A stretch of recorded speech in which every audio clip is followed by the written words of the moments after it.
मराठमोळ्याचा वेध आणि आपुलकीची सेवा देणारे आपले news channel Erala news. Khatav तालुक्यातील वडूज नगर पंचायतीच्या सदस्यांनी आणलेल्या अविश्वास ठरावावर चर्चा विचारविनिमय होण्याअगोदरच नगराध्यक्षा सौ मनीषा काळे यांनी आपल्या पदाचा राजीनामा देण्याचा निर्णय घेतलाय। नगराध्यक्ष दालनात पत्रकार परिषद घेऊन त्यांनी हा निर्णय जाहीर केला।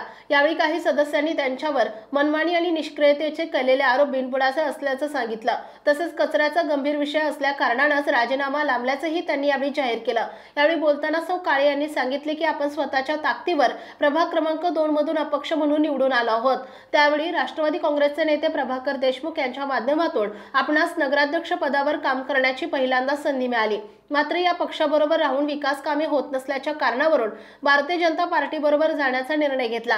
त्यानंतर आमदार जयकुमार गोरे यांच्या मार्गदर्शनाखाली वडूज शहरामध्ये आजपर्यंत कोट्यवधी रुपयांची विकास कामे केली। त्यामध्ये विशिष्ट नागरी सेवा सुविधा पुरवणं 5 कोटी, वैशिष्ट्यपूर्ण योजना मे 2023 रोजी 40 लाख, वैशिष्ट्यपूर्ण योजना ऑक्टोबर 2023 रोजी 5 कोटी, वैशिष्ट्यपूर्ण योजना डिसेंबर 2023 रोजी 30 लाख, वैशिष्ट्यपूर्ण योजना फेब्रुवारी 2024 रोजी 1 कोटी 45 लाख, वैशिष्ट्यपूर्ण योजना मार्च 2024 रोजी 5 कोटी 60 लाख, जिल्हा नगरोत्थान योजना 1 कोटी 95 लाख, नागरी दलितेतर योजना 72 लाख 50 हजार, 89 लाख 10 हजार, लोकशाहीर अण्णाभाऊ साठे नागरी सुधार योजना 1 कोटी 46 लाख, अमृत 2.0 पाणी पुरवठा योजना 46 कोटी 65 लाख, अग्निशामक योजना 1 कोटी 71 लाख, स्वच्छ सर्वेक्षण 1 कोटी 67 लाख, 15वा वित्त आयोग 3 कोटी 46 लाख, वैशिष्ट्यपूर्ण योजना 2024-25 रोजी 40 लाख, वैशिष्ट्यपूर्ण योजना 2025 रोजी 90 लाख, विशिष्ट नागरी सुविधा 9 कोटी,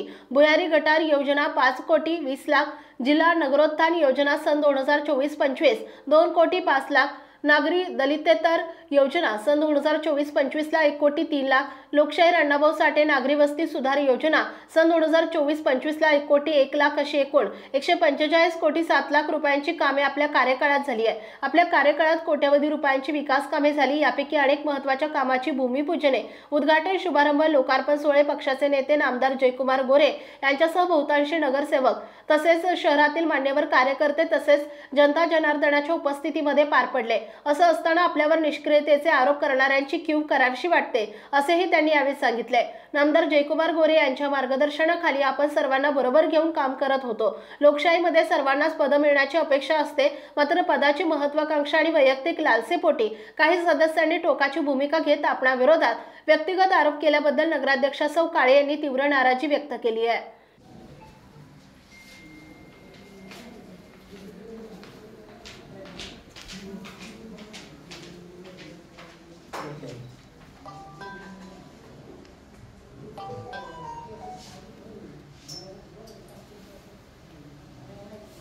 माझा सर्वप्रथम नमस्कार।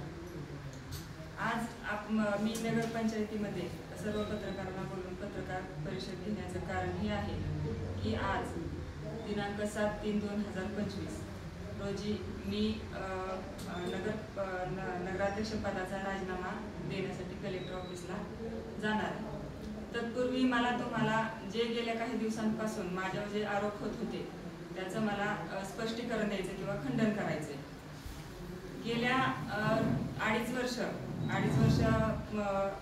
ज्यावेळेस मी निवडून आले, नगरसेवक झाले, त्यावेळेस मी अपक्ष म्हणून निवडून आले। त्यानंतर प्रभाकर देशमुख साहेब यांच्या राष्ट्रवादी पार्टीमध्ये मी गेले, त्यातून मी नगराध्यक्ष झाले। त्यानंतर पुढे 6-7 महिने झालं काही गावात पाहिजे तसं काम झालं नाही। त्यामुळे नंतर परत प्रवाहाबरोबर येण्यासाठी मी आमदार जयकुमार गोरे तसेच आताचे मंत्री यांच्या सानिध्यात जाऊन त्यांच्याकडून सहकार्य घेतले आणि त्यांनी मला शब्द दिला की ताई, तुम्ही कुठेही राहा, इकडे या आमची काहीच हरकत नाही। तुम्ही माझ्याकडे आला तर तुम्हाला वडूचा विकास माझ्याकडून माझ्या दृष्टीने जेवढं काही देता येईल तेवढं मी वडूसाठी देईल आणि त्यांनी तो शब्द पाळला देखील। गेल्या 3 वर्षात जेवढी विकासची कामं झालेली आहेत, विकास कामं 14 कोटीच्या वर कामं झालीत आपल्या विकास कामं, त्याची ही लिस्ट आहे, तुम्ही पण बघू शकता। आणि ती विकास कामं संपूर्ण विकास कामं भाऊंच्या प्रयत्नातून झालेली आहेत आणि त्यासाठी मला नगरसेवकांचं देखील सहकार्य लाभलं. त्या 2.5 वर्षानंतर सर्वांची जी इच्छा असते, तृप्त इच्छा असते की 2.5 वर्ष झाली की आपण देखील अध्यक्षपदावर बसावा, आपल्याला देखील चान्स मिळावा अध्यक्षपदाचा किंवा उपाध्यक्षपदाचा. ते प्रत्येकाचं मत असतं, त्याबद्दल माझं दुमत नाही. ती आणि लोकशाही आहे. आपल्या लोकशाहीमध्ये प्रत्येकाला बोलण्याचे अधिकार असतात आणि प्रत्येकाला आपले मत देखील मांडण्याचे अधिकार असतात. त्या 2.5 वर्ष झाल्यानंतर शासन निर्णय झाला. आपल्या सगळ्यांनाच माहिती की शासन निर्णय झाला, 2.5 वर्षाचं पद 5 वर्ष देण्यात आलं. त्या दरम्यान गेल्या काही दिवसापूर्वी आपल्या सर्वांनाच पत्रकारांना माहिती की वडूजमध्ये घनकचऱ्याचा विषय एकदम गंभीर परिस्थितीत निर्माण झालेला. आपला जुना कचरा आपल्या स्मशानभूमीच्या शेजारी आपण टाकत होतो अगोदर, परंतु तत्कालीन सीओ कपिल पंडित साहेब यांनी कोणालाही बॉडीला विश्वासात न घेता हा घनकचरा हिंगणे रोडला जे आता शेड बांधलेलं होतं त्या ठिकाणी टाकण्यास सुरुवात केली. ते काम अपूर्ण होतं, त्याच्या वॉल कंपाऊंड वगैरे काय केलं नव्हतं. त्यामुळं हिंगण्यातील ग्रामस्थांनी विरोध केला. नंतर आपल्या सर्वांनाच माहिती, पत्रकारांना ही गोष्ट काही लपून राहिली नाही, 10-12 दिवस कचरा आपल्या वडूजमध्ये साठून राहिलेला. त्यानंतर करायचं काय, कचऱ्यासाठी जागा नव्हती. मग त्यावेळेचे माने साहेब ऍडिशनल चार्ज होता त्यांचा, ते काय म्हटले आणि नगरसेवक सगळे की अध्यक्ष तुमच्या त्या कचरा डेपोच्या शेजारी तुमची थोडीशी जागा आहे, अगदी बागायती क्षेत्र आहे माझं, तुम्ही तिथं जाऊन बघू सुद्धा शकता. एकदम माझा ऊस, हरभरा, पिके तिथं असतात. परंतु गावात कचरा साठलाय आणि अध्यक्ष या नात्याने आपली पण काहीतरी नैतिक जबाबदारी आहे.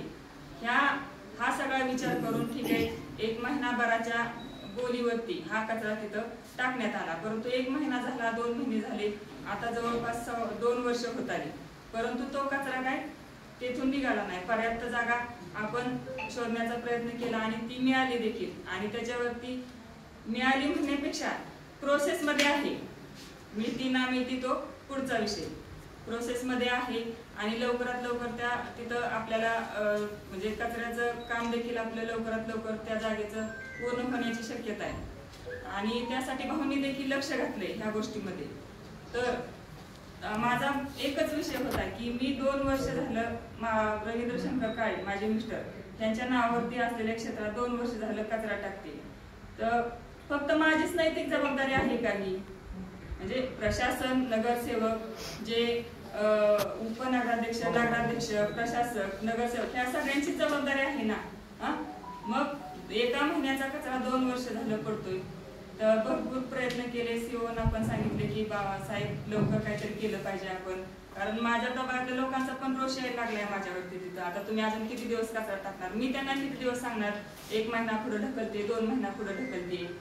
त्यानंतर मी सगळ्यांना सांगितलं, मीटिंग घेऊन सांगितलं, आता माझ्या रानात कचरा एवढा झालाय की आता तो त्या क्षेत्रात मावं नाही, आता टाकणार कुठं?